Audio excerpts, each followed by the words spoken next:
Welcome to episode 3 of the Pro PA podcast. I'm your host, Prof. G, and today's episode is part of our Clinical Medicine Brief series, where we cover high-yield topics that are essential for PA students, practicing PAs, and medical enthusiasts. In this episode, we'll tackle pleural effusions, a critical topic for your Intro to Clinical Medicine course, PANCE prep, and clinical practice. As always, we'll start with the Kinder Patho, a simplified look at the pathophysiology, and I'll walk you through who it affects, clinical presentation, workup, treatment, and practical pearls. To make it stick, I'll share some helpful mnemonics, including a great one for Light's criteria that you're going to love.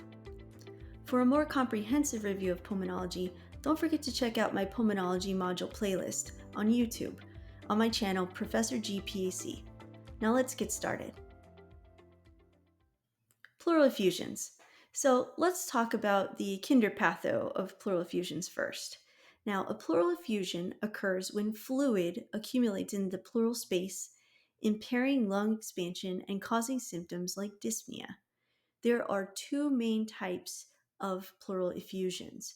There's a transudative pleural effusion and an exudative pleural effusion, and it is crucial that you understand the differences between these two.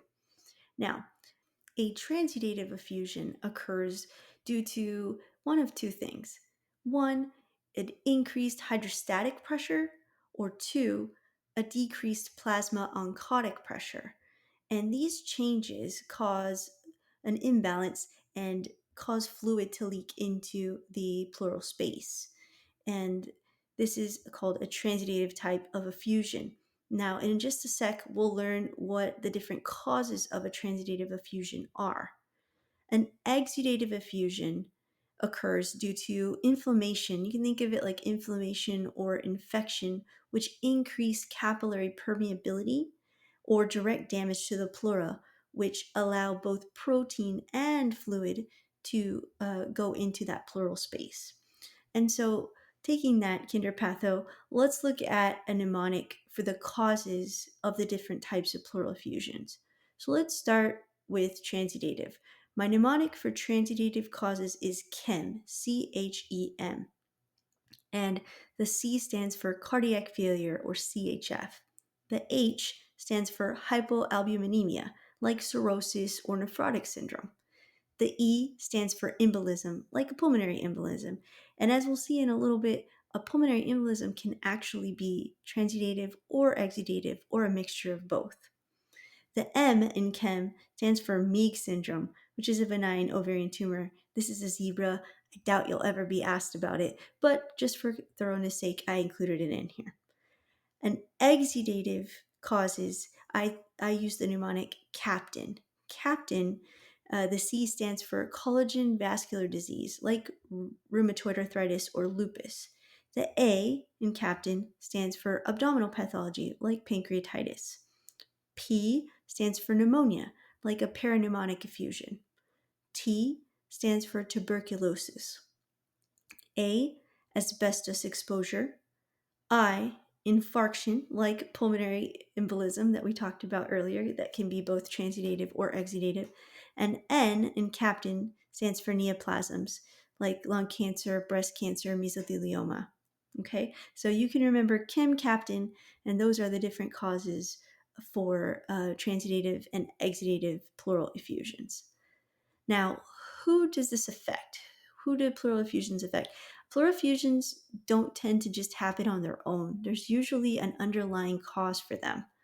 So most commonly for transudative effusions, we're going to see these in CHF patients. That's by far the most common cause.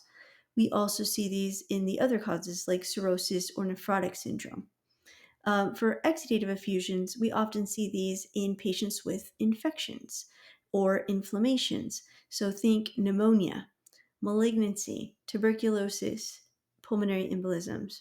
These are different causes of the exudative effusions and who it can affect. The clinical presentation. So symptoms of a pleural effusion are typically dyspnea or shortness of breath. They can also get some pleuritic type chest pain, which is that sharp pain that's worse with breathing. They can also have a cough, which is typically non-productive. On physical exam, which is very important to note, Pulmonology has a lot of differentiation in the physical exam findings for each disease process, and so it's really important to hone in on these differences. On your physical exam, you should expect to find some dullness to percussion in the area of the pleural effusion, some decreased breath sounds over that effusion, and also decreased tactile fremitus or vibration when speaking. When you touch the chest wall, you'll see decreased tactile fremitus with a pleural effusion. Now, a quick pearl, in very large pleural effusions, you may even observe some tracheal deviation away from the affected side. But we're talking pretty big. So this is not common, but just something to keep in mind. So how do we work up a pleural effusion? Well, like most things in pulmonary medicine, we start with the chest x-ray. It is the first line imaging modality. The classic findings on a chest x-ray are going to be blunting of that claustophrenic angle, so that the angle that we would normally see, the base of the lungs, is going to be blunted. You're not going to see those clear edges at the claustophrenic angle, and this is a hallmark of a pleural effusion. Another thing that we can do to better see the pleural effusion and how it lays out is to actually do a lateral decubitus film. So we take the x-ray with the patient laying on their side to see if the effusion might be small or if it shows layering in that area. Another thing that we do pretty often in street med is get a CT scan, although it's not the first line by any means. The other part of the workup, which is both diagnostic and can be therapeutic, is a thoracentesis. And this is when we insert a needle into the thorax and remove that fluid. And this fluid is analyzed to determine if it is transudative or exudative. And we use a special set of criteria to determine whether the fluid is transudative or exudative. And this is called Light's criteria. I can just see a little light bulb go off, Light's criteria. And Light's criteria has 3 different criteria involved. And it's basically saying that an effusion is exudative if at least one of the 3 following items is true. Number 1, pleural fluid protein to serum protein ratio is greater than 0.5. Okay. The second would be pleural fluid LDH over the serum LDH ratio is going to be greater than 0.6, or pleural fluid LDH is greater than 2/3 of the upper limit of normal for serum LDH. Okay, what does all that mean? Basically, what it's saying is that, remember, exudative effusions typically are caused by leaky capillaries, and that increased capillary permeability is going to allow not only fluid but liquid to leak out, and not only liquid but proteins to leak out. And so you'll have a high protein and LDH content of the pleural fluid. So that's basically what this is saying. A fun way to remember Light's criteria for exudative effusion is this saying. It says, prove please, that this fluid is an exudate. The prove, PRO, has the same first letters as protein, and the word prove, PROVE, has 5 letters. So pleural fluid protein to serum protein ratio is greater than 0.5. Okay, please has a PL, has an L in it, like LDH. And the word please, PLEASE, has 6 letters. So the pleural fluid LDH to serum LDH ratio is going to be greater than 0.6. The last please, it stands for an high LDH. So there's 6 letters in please and 6 letters in please. And pleural fluid LDH is going to be greater than 2/3, which is also 0.66 of the upper limit of normal of serum LDH. So why greater than? Because exudates always have something extra, right? More protein, more LDH. So hopefully that kind of helped you remember Light's criteria. Let's talk about treatment briefly. Remember that pleural effusions are generally caused by something else. Something else causes the effusion. So the most important thing you can remember for treatment is to treat the underlying cause. For transudative effusions, usually being CHF, you're going to want to use diuretics, sodium restriction, For cirrhosis, you're going to be using other items to treat the cirrhosis. For an exudative effusion, you also have to address the cause. Remember, this is usually infection or inflammation. So we're going to give antibiotics for pneumonia. We're going to give an oncology referral for malignancy, etc. Another more definitive treatment or something that we can actually do to help the patient is a therapeutic thoracentesis. Remember, we said thoracentesis can be both diagnostic and therapeutic. Now, thoracentesis can be therapeutic in that it can provide relief for large symptomatic effusions. And for recurrent effusions, you can consider doing something like a pleurodesis, which we talked about in our pneumothorax lecture. A pleurodesis is basically a chemical adhesion of the pleura to the chest wall so that fluid cannot accumulate within that area. You can also place an indwelling pleural catheter if you have ongoing fluid drainage. But again, this is kind of above our pay grade as primary care minded PAs. So the book med versus street med, let's talk about book med. We always, on the standardized testing, we want to apply Light's criteria. We want to classify the fluid before we proceed with treatment. In street med, in an unstable patient, thoracentesis may be performed immediately for symptom relief, even without imaging confirmation. And we do use this fluid that we do collect to help us make a diagnosis, but we rely more on Light's criteria, at least initially, in BookMed. All right, so now let's do a quick review of some questions. I have 3 multiple choice questions for you. Let's see how well we've learned. So question number 1, we have a 72-year-old male with a history of congestive heart failure presenting with increasing shortness of breath.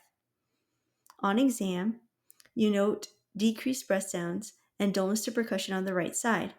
Chest x-ray reveals blunting of the costophrenic angle. Thoracentesis is performed and the analysis shows a low protein content with a low LDH level.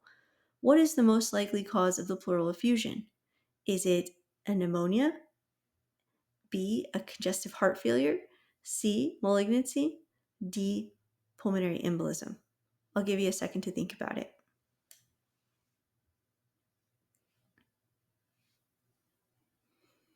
Well, I think this one was pretty straightforward because it did mention at the beginning of the vignette that our patient did have a congestive heart failure, and the answer is B, congestive heart failure. This patient has a transudative pleural effusion based on the low protein and low LDH levels, and CHF, as we know, is the most common cause of a transudative effusion.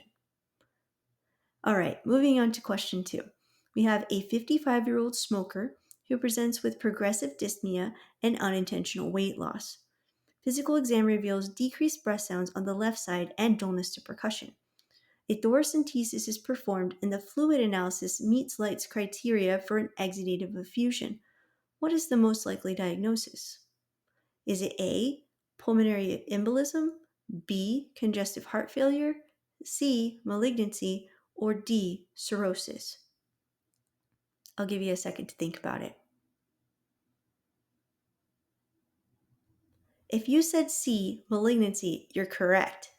An exudative pleural effusion is more common in malignancy or pneumonia. It can also be seen in a pulmonary embolism. The patient's smoking history and the weight loss are going to raise our suspicion for a malignancy. Again, it didn't mention anything about infectious causes, no fever, no cough. It didn't mention anything about any long rides or sedentary to provoke the pulmonary embolism to come into our mind. So we should think congestive heart failure is out because it didn't mention anything about that. And again, this is an exudative effusion. Congestive heart failure causes a transudative effusion. So this is more than likely malignancy. Last question. We have a 45-year-old woman who presents with a pleuritic type chest pain, dyspnea, and decreased breath sounds on the right side. She recently recovered from pneumonia. A thoracentesis reveals pleural fluid with a high LDH and high protein content. What is the most likely type of pleural effusion that she has? Is it A, transudative, B, a chylothorax, C, exudative, or D, a hemothorax? I'll give you a few minutes. If you picked C, exudative, you are right.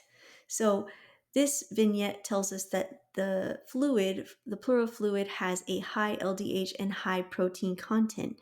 This indicates to us that a positive Leitz criteria, which is indicative of an exudative effusion, which is the most common type of effusion seen in infections like pneumonia, which our patient had. So hopefully, just looking at these three questions, you can start to see how our item writers, how our question writers are going to phrase these types of questions for you and how you can put these pieces together that we just learned. So I want to say thank you so much for joining me in today's clinical medicine brief on pleural effusions. I hope this breakdown, along with the new chem and captain mnemonics and the Leitz criteria memory trick, helps simplify this topic and prepare you for your exams and clinical practice. For a more in-depth pulmonology content, check out my pulmonology module on YouTube at my channel, Professor G PAC. If you enjoyed this episode, hit follow and tap the notification bell so you won't miss any future episodes. And as always, this is the Pro PA podcast, where future pros in medicine are made. I'll see you in the next episode.